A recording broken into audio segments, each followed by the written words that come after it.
Hello everyone. तो आज हम बात करेंगे सेक्शन 4 की। Section 4 of specific relief act. Section 4 ये बोलता है कि specific relief can be granted only for enforcing individual civil right, not for enforcing a penal law. इसका ये मतलब है कि स्पेसिफिक रिलीफ आप तभी यूज़ कर सकते हो जब आप कोई सिविल सूट फाइल करते हो। अगर आप कोई क्रिमिनल केस फाइल करते हो तो वहाँ पे स्पेसिफिक रिलीफ आप यूज़ नहीं कर सकते। तो जैसा कि अभी हमने देखा कि स्पेसिफिक रिलीफ को आप तभी यूज़ कर सकते हो जब कोई इंडिविजुअल सिविल राइट वायलेट होती है। तो इंडिविजुअल सिविल राइट को एनफोर्स करने के लिए ही स्पेसिफिक रिलीफ यूज़ हो सकता है। तो आप समझते हैं कि इंडिविजुअल राइट क्या होती है। तो राइट्स दो तरीके की होती हैं, right in rem and right in personam. Right in rem का मतलब होता है अगेंस्ट द होल वर्ल्ड, मतलब ये राइट हमारी पूरे वर्ल्ड के अगेंस्ट है। नेक्स्ट होता है राइट इन पर्सोनम, मतलब अगेंस्ट एन इंडिविजुअल, एक इंडिविजुअल के अगेंस्ट हमारी राइट है। इसको एक एग्जाम्पल से समझते हैं। फॉर एग्ज़ाम्पल, ए ने किसी से कोई घर खरीदा तो उसके पास उस घर की सेल डीड होगी। तो सेल डीड किस चीज़ का प्रूफ है? सेल डीड प्रूफ करती है कि ए उस घर का ओनर है। अब ये जो उसकी राइट है एज एन ओनर, ये पूरे वर्ल्ड के अगेंस्ट है। इसका मतलब पूरे वर्ल्ड में कोई भी ए को उस लैंड को पीसफुली इंजॉय करने से रोक नहीं सकता, उसे कोई प्रॉब्लम क्रिएट नहीं कर सकता। अगर किसी ने प्रॉब्लम क्रिएट करी तो ए उसके अगेंस्ट एक्शन ले सकता है। अब ए का एक नेबर है बी। बी ने क्या किया, कुछ टाइम बाद ए के घर के बाहर बहुत सारा गार्बेज डालना शुरू कर दिया। तो अब ए को स्मेल आने लगी, वहाँ पे बहुत सारा कचरा इकट्ठा होने लग गया। तो ए के साथ प्रॉब्लम क्या हुई कि ए अब अपनी लैंड को पीसफुली इंजॉय नहीं कर पा रहा। तो वो क्या करेगा, वो कोर्ट के पास जाएगा और कोर्ट से ऑर्डर लेगा कि बी को रोका जाए ये इस गार्बेज को डालने से। तो कोर्ट ने बी के अगेंस्ट इंजंक्शन की डिक्री पास कर दी। अब कुछ टाइम बाद बी ने सी को अपना घर बेच दिया। सी हो गया एक नया नेबर। अब सी ने भी वही काम शुरू कर दिया, गार्बेज डालना ए के घर के बाहर। तो क्या ए ने बी के अगेंस्ट जो कोर्ट से इंजंक्शन लिया था, क्या वो सी के अगेंस्ट यूज़ हो सकता है? नहीं हो सकता।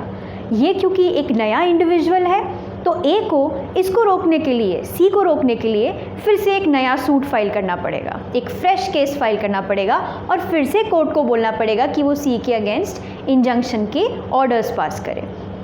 तो यहाँ पे ए का जो राइट है वो एक इंडिविजुअल के अगेंस्ट बन चुका है। पहले वो एक ओनर था तो उसका राइट इन रेम था, पर अब एक इंडिविजुअल आके उसकी पीसफुल एन्जॉयमेंट में हिंड्रेंस क्रिएट कर रहा है, प्रॉब्लम क्रिएट कर रहा है। तो यहाँ पे ए का जो राइट हो गया वो एक इंडिविजुअल के अगेंस्ट हो गया। तो इसे कहते हैं राइट इन पर्सोनम, और यही होती है इंडिविजुअल राइट।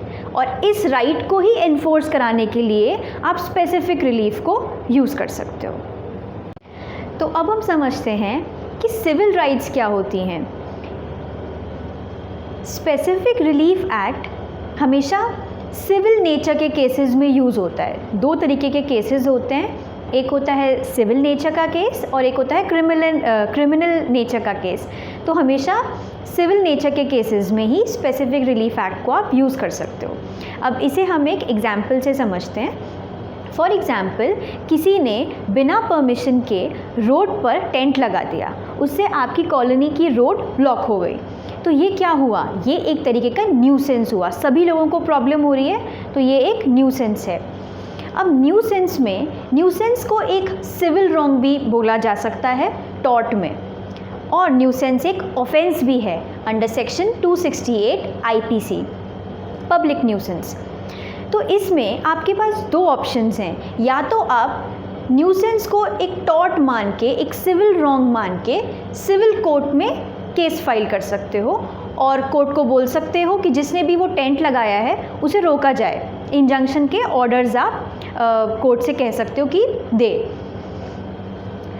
और आप न्यूसेंस को एक ऑफेंस मानकर क्रिमिनल कोर्ट में भी रिलीफ के लिए जा सकते हो। तो ये दोनों ही ऑप्शंस आपके पास अवेलेबल हैं। हाँ, लेकिन ये दोनों चीज़ें कभी भी क्लब नहीं हो सकती, मतलब इन दोनों को आप मिला के एक जगह पे केस फाइल नहीं कर सकते। ये वाला अगर आपने इसको ऑफेंस माना है तो क्रिमिनल कोर्ट में ही जाके केस फाइल करना होगा, और अगर आपने इसको एक सिविल रॉन्ग माना है तो आपको सिविल कोर्ट में ही जाके इसका केस फाइल करना होगा। अब अगर आपको स्पेसिफिक रिलीफ एक्ट यूज़ करना है, जैसे कि इंजंक्शन लेना है, तो स्पेसिफिक रिलीफ एक्ट आप सिर्फ और सिर्फ सिविल कोर्ट में ही यूज़ कर सकते हो। क्रिमिनल कोर्ट में स्पेसिफिक रिलीफ एक्ट यूज़ नहीं हो सकता, क्योंकि ये हमेशा सिविल नेचर के केसेस में ही यूज़ होगा, और सिविल नेचर का केस होगा तो वो सिविल कोर्ट में जाएगा। तो अभी हमने ये सारे प्रिलिमिनरी सेक्शंस कवर कर लिए हैं। इसके बाद सेक्शन 5 से सेक्शन 8 डील करता है रिकवरी ऑफ पोजेशन से।